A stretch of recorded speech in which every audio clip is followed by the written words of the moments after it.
Halo Sobat Kiwari Farm, kembali lagi dengan saya Aldi Nur Jamal di channel YouTube-nya Kiwari Farm. Biasanya saya sering menjelaskan hal-hal yang memang sudah terlalu jauh ya. Namun pada video kali ini saya akan menjelaskan hal dasar dalam sebelum kita menanam tanaman buah naga khususnya, supaya nanti tanamannya pertumbuhannya sehat, bagus dan cepat. Dan ini benar-benar hal dasar yang harus teman-teman perhatikan supaya pertumbuhan tanaman buah naganya bagus. Seperti apa saja yang perlu diperhatikan, terus ikuti akan saya jelas apa saja yang harus diperhatikan, terus ikuti dan tonton terus, simak terus, akan saya jelaskan sedikit demi sedikit supaya teman-teman tidak salah dalam mengaplikasikan nanti di rumah teman-teman jika sudah ada bibit buah naga. Untuk itu pantau terus.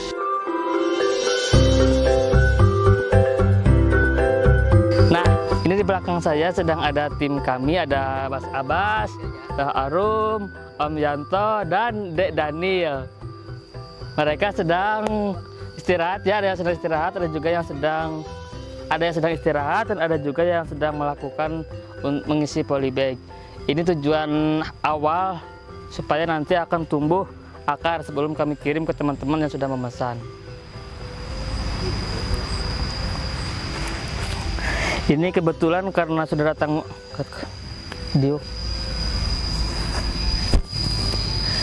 Ini kebetulan karena musim hujan, jadi media yang digunakan semua basah, mulai dari tanah, kohe sapi, bahkan sampai sekam, semua basah. Jadi terlihat sangat basah ini ya. Nih.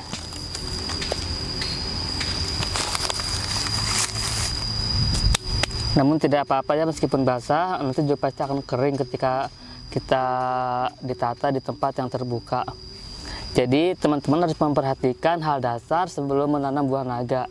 Selain kita nanti menyiapkan tihang ataupun sistem UHDP seperti di kebun Kiwari Farm, yang pasti teman-teman media tanam yang digunakan, yang pertama tanah, yang kedua kohe, terlepas itu sapi ataupun kambing itu bebas, terserah apa aja. Yang penting sudah terfermentasi.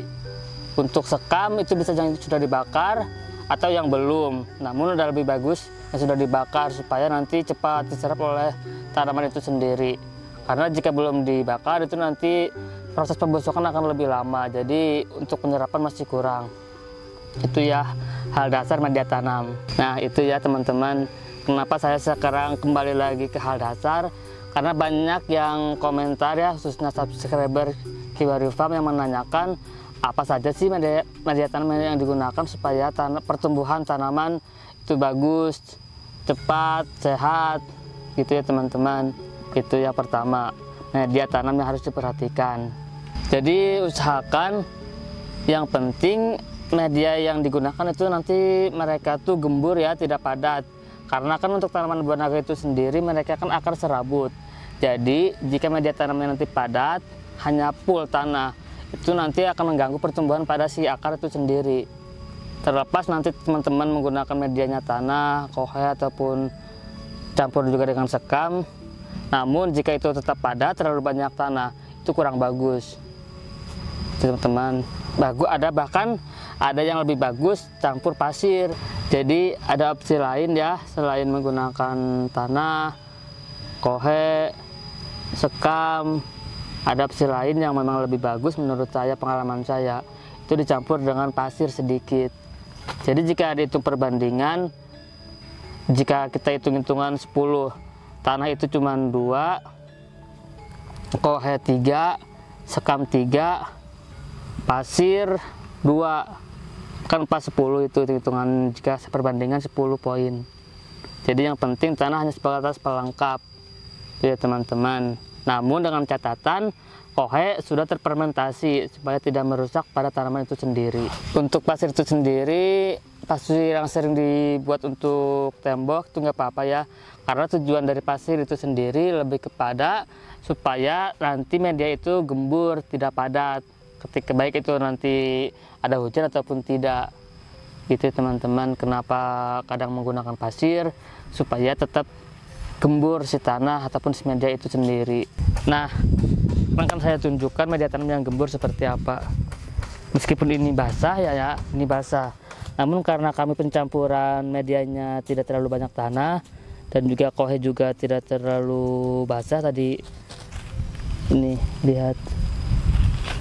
Ini kohe masih menggumpal sedikit demi sedikit. Nih. Tidak ada gumpalan yang besar ya. Baik itu tanah maupun kohe. Dan ini hasilnya akan saya contohkan di dalam polybag. Lihat, tidak ada gumpalan ya. Ini nanti akan membantu pada pertumbuhan akar pada buah naga lebih bagus, lebih maksimal. Tuh lihat. Ya. Itu ya teman-teman. Nih akan saya tunjukkan contoh yang sudah saya semai. Ini kenapa tidak lepas? Karena pengakaran sudah kuat di bawah. Dan salah satu ciri pupuk kohe itu sudah fermentasi akan tumbuh rumput. Ini banyak rumput. Ini tandanya kohe itu sudah fermentasi. Karena sudah tidak panas ya, tidak merusak tanaman. Nah, setelah disemai sudah keluar tunas seperti ini. Nanti kan akan dipindahkan ke tempat yang kita akan tanam, terlepas itu menggunakan tihang ataupun sistem UHDP. Nah, setelah itu yang harus diperhatikan yaitu pemberian pupuk yang lain, pupuk kimia. Karena jika terlalu fokus pada organik, memang nanti akan bagus, namun secara pertumbuhan akan lambat, beda dengan menggunakan kimia. Makanya kita harus seimbang antara kimia serta organik. Sepertinya saya sudah pernah ya menjelaskan dan membuat video pemberian pupuk khususnya fase vegetatif atau pertumbuhan. Bisa teman-teman tonton ya di video-video sebelumnya. Namun untuk saya jelaskan sekarang lebih sedikit ya dibanding pada video sudah pernah saya buat. Jadi yang penting harus teman-teman perhatikan ketika pemberian pupuk, kita harus paham terlebih dahulu fase apa mereka yang dibutuhkan. Jika fase pertumbuhan seperti ini gunakan pupuk yang mengandung nitrogen tinggi seperti NPK. Adapun yang lebih bagus NPK 16-16-16 supaya kandungan nitrogen, fosfor, serta kalium itu lengkap, rata semua. Namun untuk yang teman-teman benar-benar mengejar pertumbuhan cepat, namun jika teman-teman mengejar pertumbuhan ingin lebih cepat, maka gunakan yang mengandung nitrogen tinggi. Untuk merek bisa teman-teman cari sendiri ya, karena banyak merek di pasaran ya. Namun saya sarankan gunakanlah yang kandungannya merata 16-16-16. Oke teman-teman, itu untuk fase vegetatif. Namun jika sudah masuk fase generatif atau pembuahan, gunakan pupuk yang mengandung kalium tinggi. Untuk merek yang sering kami gunakan di kebun Kiwari Farm ada KNO 3 putih, MKP. Dan jika ingin lebih manis, kadang kami kasih KCL supaya lebih manis. Jadi teman-teman, yang penting ketika fase generatif atau pembuahan, gunakan unsur yang mengandung kalium tinggi. Terlepas mereknya apa aja itu bebas, yang penting kandungan K-nya tinggi.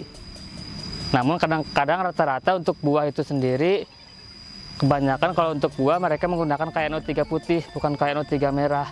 Itu ya teman-teman. Jadi jangan salah, yang penting kandungan kalium tinggi. Harus dicek dulu apa aja kandungan yang ada pada pupuk itu sendiri. Setelah itu baru kita beli, lalu berikan pada tanaman. Untuk dosis kita menyesuaikan tanaman dan juga umur tanaman itu sendiri ya. Nah itu ya sedikit sharing season bersama saya. Barangkali teman-teman ada punya pengalaman lain, punya ilmu lain, boleh ya di komen-komen supaya nanti saya akan mempelajari seperti apa sih, apakah ini cocok di kebun Kiwari Farm, apakah ini cocok di buah naga. Karena kan setiap tanaman beda perlakuan, beda dosis pemberian pupuk. Jadi untuk teman-teman, jika memang ada versi lain, coba komen di kolom komentar ya, supaya nanti saya sambil belajar juga ilmu ataupun pengalaman yang teman-teman pernah dipraktikkan di rumah. Nggak penutup. Dan bagi teman-teman yang ingin memesan bibit, sekarang Kiwari Farm ada e-commerce. Untuk pemesan bisa langsung klik link di bawah ini atau bisa langsung menghubungi nomor WhatsApp yang tertera di deskripsi YouTube-nya Kiwari Farm. Dan bagi teman-teman supaya tidak ketinggalan mengenai update-update tentang budidaya buah naga khususnya, jangan lupa subscribe channel YouTube-nya Kiwari Farm.